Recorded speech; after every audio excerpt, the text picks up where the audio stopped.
DSC 2025 నియామకాల్లో అక్రమాలు జరిగాయని YCP నేతలు MLC DC Govind Reddy, MLA doctor Sudha ఆరోపించారు. ప్రశ్న పత్రాల రూపకల్పనలో అవకతవకలు, స్పోర్ట్స్ కోటాలో అక్రమాలు జరిగాయని పేర్కొన్నారు.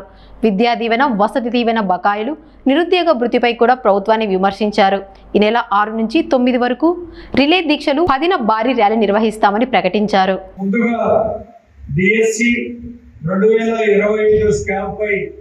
సిబిఐతో విచారణ జరపాలని చెప్పి మన పార్టీ డిమాండ్ చేసి మీకు అందరికి కూడా వివరాలతో నేను మీరు చదువుకోవడానికి ఈ పాయింట్లంతా కూడా అవగాహన కలగడానికి నియమించాలి.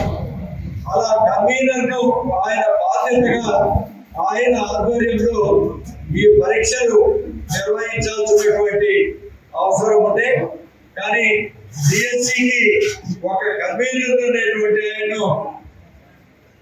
నియమించకుండా పక్కన వ్యక్తమే అధికారులంతా కూడా కేంద్రీకరించుకొని ఆ ప్రశ్న పత్రాలంతా కూడా లీకేజీకి కారణమైపోయింది.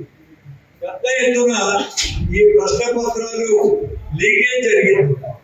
ఎందుకు జరిగింది అంటే కొంతమందిని టెంపరరీ ఉద్యోగాలు ప్రభుత్వం నియమించి వాళ్ళ ద్వారానే ఈ పరీక్ష పత్రాలను తయారు చేయడం కానీ, అదేవిధంగా ఈ పరీక్షలు నిర్వహించడం కానీ, ఈ పేపర్లు దిద్దడం కానీ వీళ్ళు నియమించినటువంటి ఒక టెంపరరీ ఉద్యోగులకు ఇదంతా ఇవ్వడం జరిగింది. ఇందులో కొంతమంది ఉద్యోగులకు టాప్ ర్యాంకులు కూడా రావడం జరిగింది.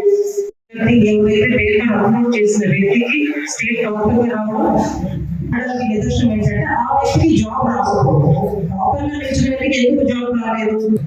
ఇది పేపర్ లీక్ అనేది ఆబాయితో ఆగిందా, ఇంకా ఎంతమందికి స్ప్రెడ్ అయిందో మనకు తెలియదు. ఇప్పుడు యాభవంతరెడ్డి అన్న చెప్పినట్టు ఒకే గ్రామంలో 7 మందికి పోస్ట్ వచ్చిందంటే డెఫినెట్ గా అదే ప్రూఫ్ మనకి.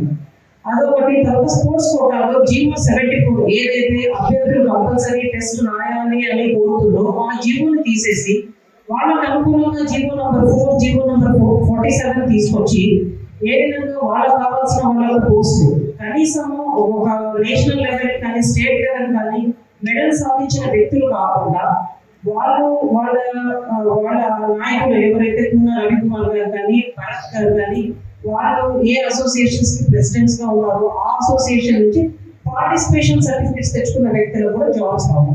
కేవలం వాళ్ళ పార్టీని బలోపేతం చేసుకోవడానికి ఏదో కొన్ని కారణాలతో అక్రమాలు చేయడం అయితే వాస్తవం.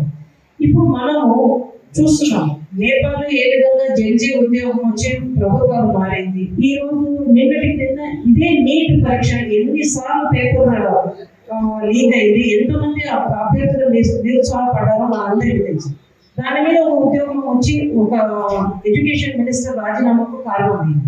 ఇంకా ఒక విప్లవం ఉద్యోగం ఖచ్చితంగా రావాలి. ఎవరికో పక్కడికి జరిగింది మనం గమనం ఉంటే ఇది ఇలాగే జరుగుతూ ఉంటుంది. కాబట్టి మన పార్టీ అధినాయకుల పిలుపు మేరకు ఈ రోజు మనం స్టూడెంట్స్ అందరిలో కూడా ఇది ఖచ్చితంగా ఒక విప్లవం మాత్రం రావాల్సిన అవసరం.